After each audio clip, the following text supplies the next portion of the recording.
Namaskar. Please go ahead. This is Mandeep Kaushik, Chief Engineer. Sir, I was the part of एक आपको पता होगा अभी पिछले साल JSW रायगढ़ वो ग्राउंड हो गया था and that was having Indian MOTs over there and I was the part of TNT salvage operation and I was the only engineer in this whole operation and today everyone is saying so-called FOCs that we are fraudulent. So I am a holder, COC holder, and being a part of TNT salvage, I had done that one, जो कि Indian एमओटीज या Indian engineers ने नहीं किया था sir. वो जहां फंसा के गए वहां से निकालने में हम थे. और सच्चाई ये है साहब, सच्चाई ये है कि जिन जहाजों को छोड़ देते हैं ओनर भी, उन जहाजों को जन्नत बना के चले हैं साहब. और उतने में हमारे को बैन कर दिया जाता है रातों रात. और बच्चा पूछता है कि dad you have the fraud license holder, you are a fraud license holder. तो आंसर नहीं दे पा रहे हैं. और साहब अभी आपने सिकारवार साहब बोला कि जब तक वैलिडेट है, तो साहब उसका मतलब जब तक वैलिडेट है उसके बाद क्या बंद कर दिया जाएगा? क्या हमको फिर दोबारा मौका नहीं मिलेगा रिन्यूअल और अपग्रेड होने का? और क्या डीजी शिपिंग को अथॉरिटीज हैं अंडर द एक्ट 1958 कि वो हमें बैन कर सके? क्योंकि साहब ये 2025 का बिल तो अब आया 5-7 दिन पहले. उससे पहले क्या था साहब? जो RPSL offices, today you were saying only 30 और 32 RPSL offices are providing job to us. मैं बताता हूं साहब कम से कम 250-300 है. 250-300 आरपीएसएल हमारे साथ हमारे को जॉब दे रहे हैं, हमारे भी कर चल रहे हैं. और जो आंकड़ा आपने बताया 3,000, मैं कहता हूं 40 से 50,000 लोग हैं. उनके साथ जुड़ा हुआ 5-5 आदमी लगा, 2.5-3 लाख लोगों की रोजी रोटी हो गई. तो क्या डीजी शिपिंग इनिशिएट करेगा हमारे लिए? कुछ ऐसा प्रावधान निकाले कि हमारा बैन भी हटे, हम काम भी कर सकें, हम अपने अपग्रेड कर सके डॉक्यूमेंट्स को, सीओसीज को रिन्यूअल कर सकें. क्योंकि एक रात में ऐसा हुआ कि सब कुछ वैनिश फ्रॉम आवर कैरियर्स. 15 साल 20 साल से जो काम कर रहे हैं लोग as a master, as a chief engineer sell कर रहे हैं, वो एकदम फ्रॉडलेंट घोषित हो गए साहब. तो क्या इसका कोई जवाब दे सकता है डीजी शिपिंग से? Please. Thank you. Thank you very much for the first question. You are part of the TNT. We appreciate your competence and you did a great job. So appreciated that. With regard to second thing, probably panelists as well as Meenakji, I'll take that question.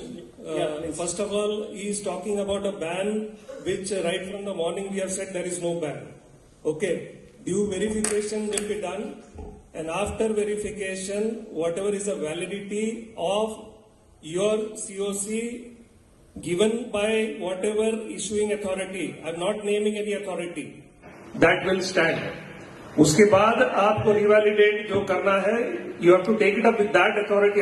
How we can say that आपको रिवैलिडेट नहीं करना? Sir, then why is this scratch out? How we become the third engineer after being sailing for 5 years or 8 years as chief engineer? Why they are scratching out at how I become the oiler and third engineer and second engineer? If you need, you really put on this question to my owner or to the authority who had authorized us with that certificate that this is showing online or not. Only this process should be happened.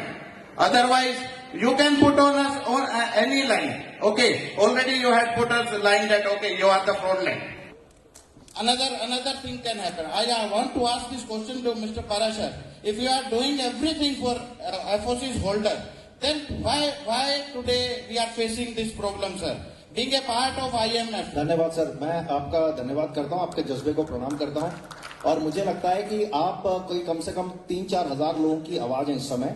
मैं इसका जवाब जो है, मेरी DG shipping से क्या बात हुई, मंत्री जी से क्या बात हुई, आजाद साहब से क्या बात हुई, मैं उसका एक संक्षेप में आपको बताता हूं. सारे सीफेयर्स के जेन्युइन सर्टिफिकेट है, ऐसा डीजी शिपिंग ने पाया कि नहीं है, क्योंकि वे डीजी शिपिंग के अपने भी इन्वेस्टिगेशन होते हैं.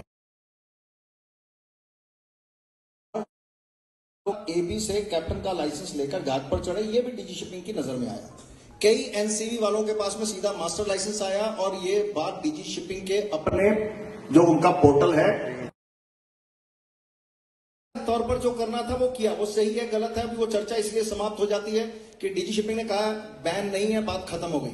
अब आपने दूसरा सवाल किया कि आपका ओनर आपका आरपीएसएल आपको लेना चाहता है या नहीं लेना चाहता है। मेरा ओनर मेरे आरपीएसएल में प्रॉब्लम नहीं है, लेना चाहते हैं, अगर ओनर लेना चाहता है मैं भेज रहा हूं। आप क्या अगर ओनर नहीं लेना चाहता, आपका आरपीएसएल नहीं लेना चाहता, तो आपको उनके साथ में बातचीत करनी चाहिए या वो हमारे साथ बातचीत कर लें या डीजी शिपिंग से बातचीत कर लें। हमने सब कंपनियों की ठेकेदारी हमने पकड़ी है, ऐसा नहीं है। इसलिए मैं आपके साथ में 1-to-1 डिस्कशन लंबा नहीं कर पाऊंगा और मैं चाहता हूं कि वाणी को आपकी जो है उसमें भी थोड़ा सा विराम लगे, थोड़ा सा मेरा लगे, क्योंकि बहुत सारे सवाल और होंगे तो लोग अपने सवाल पूछने आएंगे।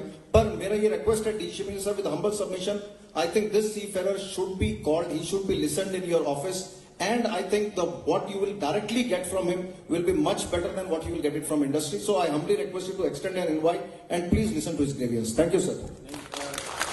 Thank you, sir. Thank you very much. Already we have given him the chance. Already इस सीफेयर और भी 30-40 लोगों को हम लोग सुन चुके हैं और उनको बता चुके हैं कि आगे हम लोग करने क्या वाले हैं, जो हम यहाँ पे नहीं बोल सकते हैं, that will be come later.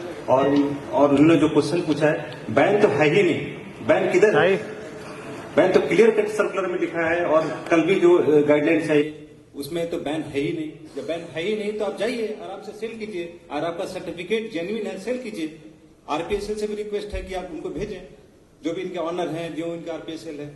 तो इन लोगों से और भी 30-40 लोगों से हम लोग से बात हुई, आजाद सर से भी बात हुई 1-to-1, और इन्होंने बताया कि हम लोग आगे क्या करने वाले हैं। जो इनकी डिमांड है मोर और लेस फुलफिल्ड है, जो हम लोग कुछ दिनों का सर्कुलर में हम लोग देंगे। Any other questions now we can move on?